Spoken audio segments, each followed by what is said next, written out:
Morning, Tefano. Welcome to your Yin practice this morning. So this morning we're going to flow through our hips. And for most of us, we need a little bit of support in these areas. We'll move through hopefully all 6 degrees of freedom in these massive big joints. I liken it to being the junction between the upper and the lower part of the body. So if you do have anything available that can support you through the pelvic bowl today, then please go and grab that. So we have a whole varying array of props that we can use. Here are a couple of blocks that I'll be using a little later into the class. Cushions are a really good idea. If you've got some cushions, please go and grab those. And lastly, we have a wonderful bolster. If one of these are in your house, or you have one that you use regularly in your practice in any of the studios, then please go and grab that. So welcome to my whare, and I hope you enjoy this wonderful journey of traveling through your hips. Our first place to land this morning is just into a very soft seated position. Here, if you'd like a little bit more space through the front of the ankles, the knees, and through the pelvic bowl, then please go grab a block and pop yourself up onto that. I quite like to cross my legs in the front of me, just to feel that wonderful opportunity to start to embrace that sense of openness through your pelvis.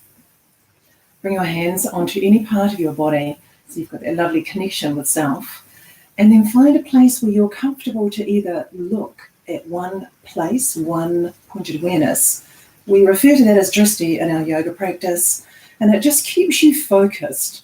And this morning we're not going to be having any music behind us, so that may create a little bit more mental activity for you to see if you can look beyond that and find that place of drishti. So come join me here. Bring the hands onto the body wherever is comfortable for you. It could be onto the belly or the heart, sitting on the inside of your thighs. You could take a mudra in any way that you would like to, placing it onto the femoral nerve to bring a beautiful connection to you there. And just breathe. Just find that wonderful sense of breath and embrace the swirling action of it around and through you. And then if you are able to, bring the awareness to the actual function of breathing in and out. We inhale through the nasal cavities if there are no restrictions. Of course, if there are, you'll take the breath in through your mouth. It comes down through the back of the throat, and you can feel that journey down through the back of your throat, where it then comes down into the lungs that inflate. The chest expands, the ribs move in the front, on the side and the back of the body, and then you allow the diaphragm to gently start to move so that you can facilitate the end of that breath into the belly. The reverse happens on the exhalation. So just gently breathing here, inhaling through the nasal cavities. And then as you exhale, gently allowing the tension in the body to release. Breathing in through your nose.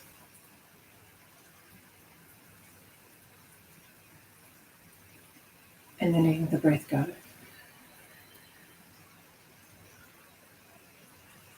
At this time, as you inhale, take the breath in, and there's a pause. Bring your awareness to that pause. It's referred to as kumbhaka, and see if you can hold that for what is a comfortable period of time for you. No anxiety. And then just release the breath to the exhale, quite naturally. At the bottom of the exhale, once again, there is a pause. And see if you can hold that there. This in turn lengthens the breath. And so in an hour, you're breathing less. In a minute, you're breathing less. But more importantly, that's stimulating your parasympathetic nervous system. See if you can stay with this breath as we move through our sequence today. Very gently just coming over onto the knees and removing any support from behind you. Keep it close. Butterfly pose, bringing the soles of the feet together. The feet can be as far away from the body or as close as you would like them to be. The blocks or your cushions or your bolster, that's where they come in handy here, to the outside of the knees to help support you in any way. Butterfly, if you've had any experience of sciatica in your life before, can sometimes aggravate this. So just be really aware of how you land in this pose. If you have suffered from neck or shoulder injuries or sciatica, keep the spine long and keep the front of the chest broad and open, and keep the chin in its natural position, just a little lifted here.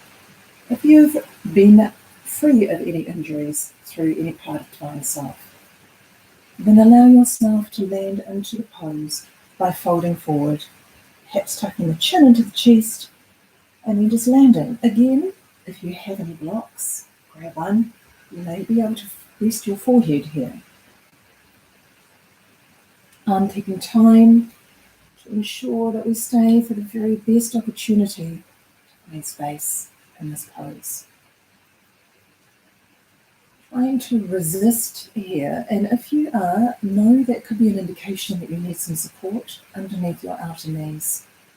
And then we bring our hands down gently, rest the forehead, and here we stay.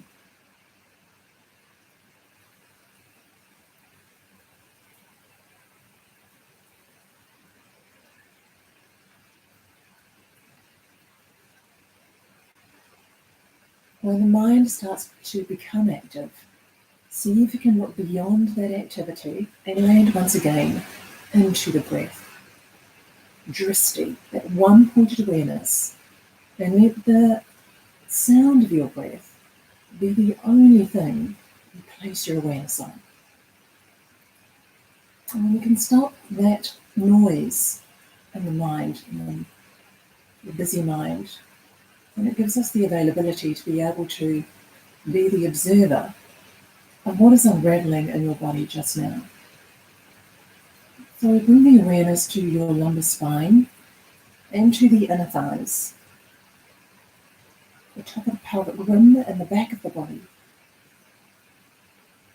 into just the sound of your breath.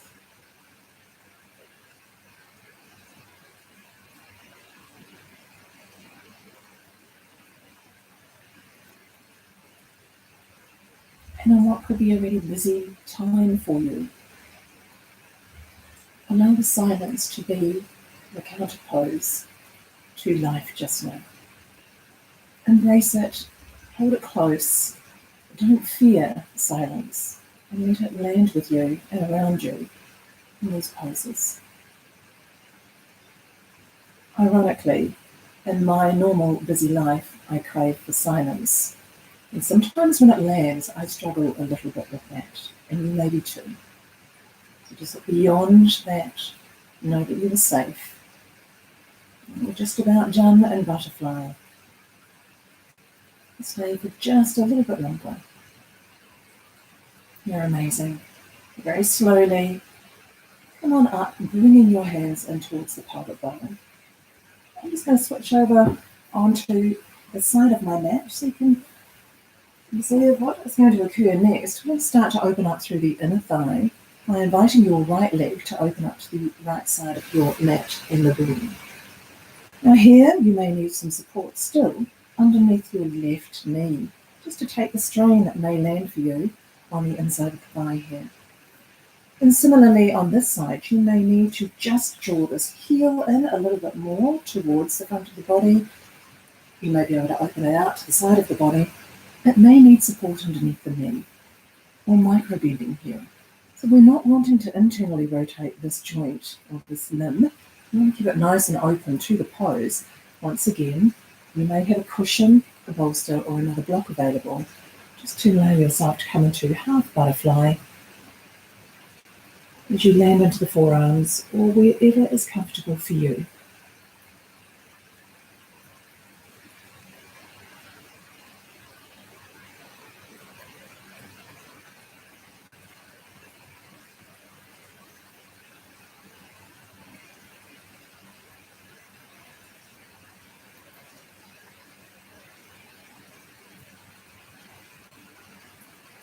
Bring the awareness to your inner thigh and notice what is occurring there. Do you need to adjust or modify this pose in any way to find a little bit more space? To be able to find some freedom here. And if you're relatively new to Yin, sometimes You come to these poses and you're quite overwhelmed by them. Each one of us can land in these poses safely for the body that we have in our lives just now. Sometimes we just need to find a little bit of help in the form of props or in the awareness of how it's landing in the body. So if there's any sense of struggle, as Yin is about, that sense of surrender, then that's an indication just to find a little bit more support here, yogis, and then we land. We're almost at that time where we will come back to neutral. So just stay with me for a few more moments.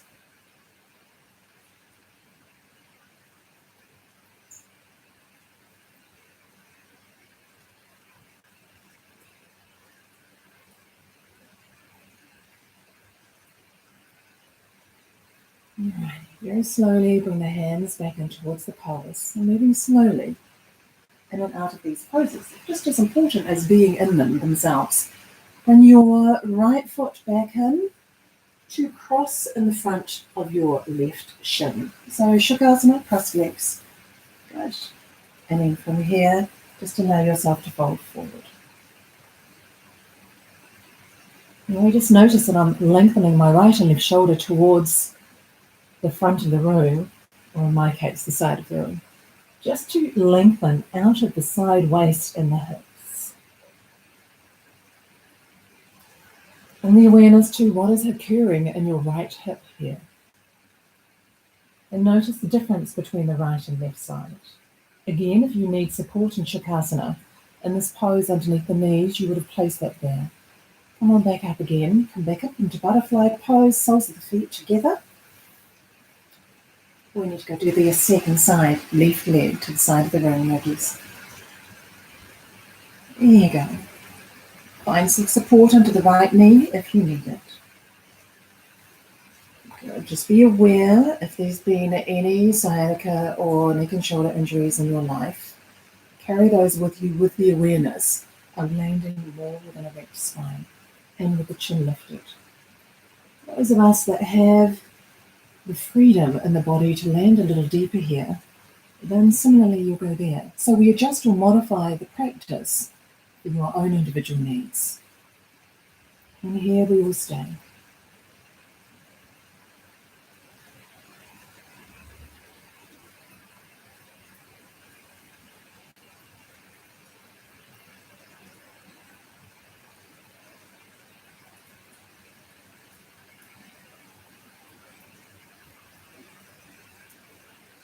Yogis, how does the inside of your left thigh feel here?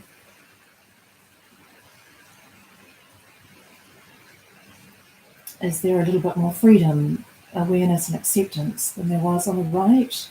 Is it similar or is it vastly different? Good. And you're just going to find yourself landing here for a few more moments.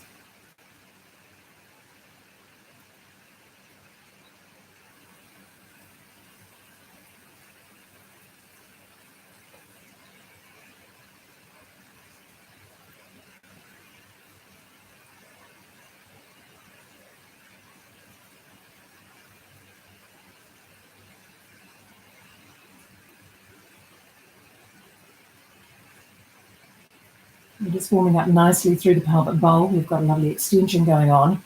The left side, you've got an external rotation going on the right. So there's a lot of activity.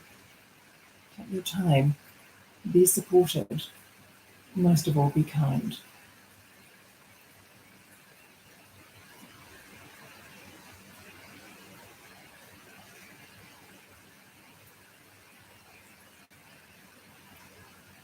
And we walk the hands back in towards the pelvis. Take your time. Moving any support out of the way so that you can transition by bringing the left foot in front of the right shin. So back into cross-legged pose once again. And then from here, allow yourself that wonderful journey of just folding forward. And the awareness to the left hip. Notice how that's feeling.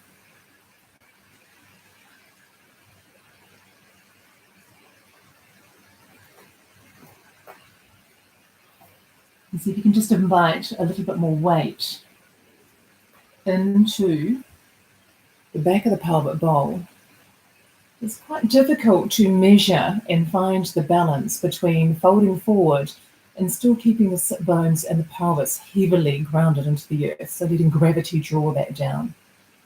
And sometimes, because we're looking to fold forward a little deeper, we'll lift the back of the pelvis up. So see if you can just stay really grounded here.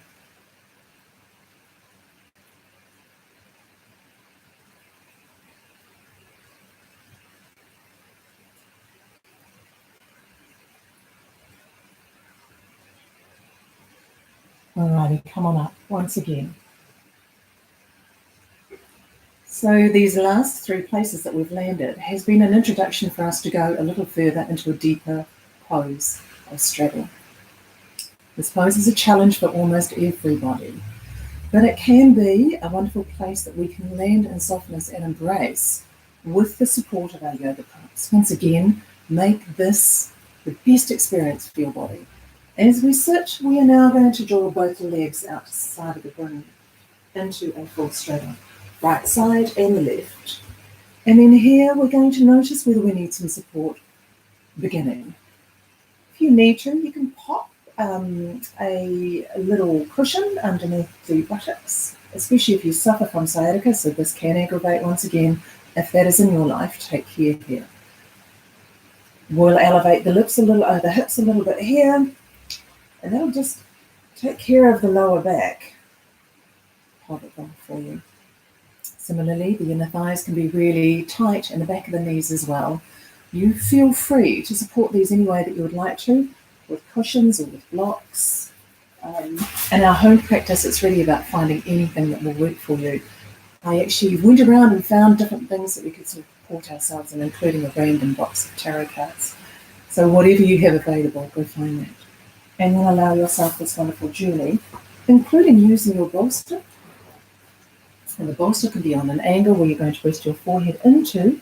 It allows the neck and shoulders to really soften here. Or similarly, lay it down in front of you. And we're going to lay down over the top and just allow ourselves to release into this pose of straddle. I've got the timer going.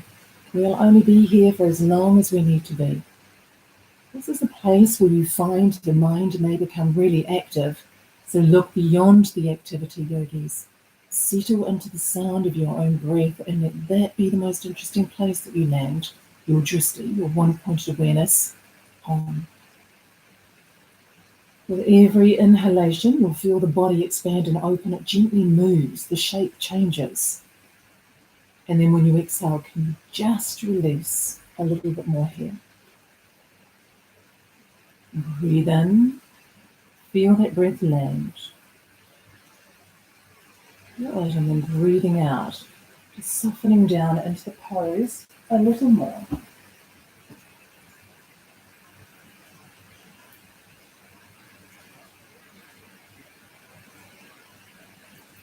Starting at the soles of your feet, just notice if there's any tension there. And can you let it go? Just release. So scrunch the toes up here, really feel them curling into the sole of the foot and then let them go. And feel that wonderful spanda, nishpanda, tension and relaxation land through the soles of your feet. So just really crunch the toes back up again and then just let them go. Good. And just bring the awareness to your legs. This is a massive inner knee extension. How do they feel? And if you need to, feel free to micro bend them. Just gently bend them here. Perhaps find something to place underneath them to give you that wonderful spaciousness to fold forward. It's quite interesting how the body will respond. And we'll navigate our way up into the top thigh.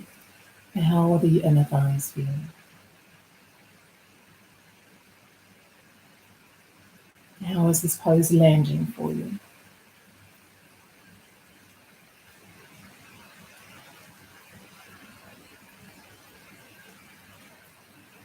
And bring the awareness up into your pelvis.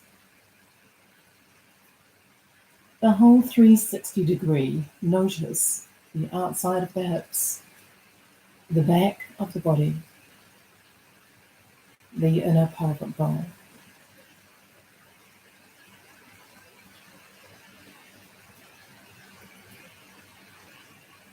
When you next breathe in, take the breath to that one place where you feel the most tension just now.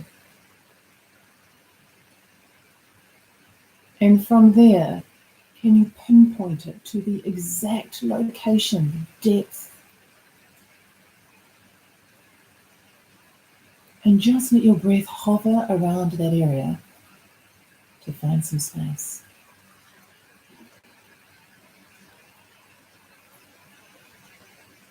If there is more for you to land into, feel free to go and find that, or just stay.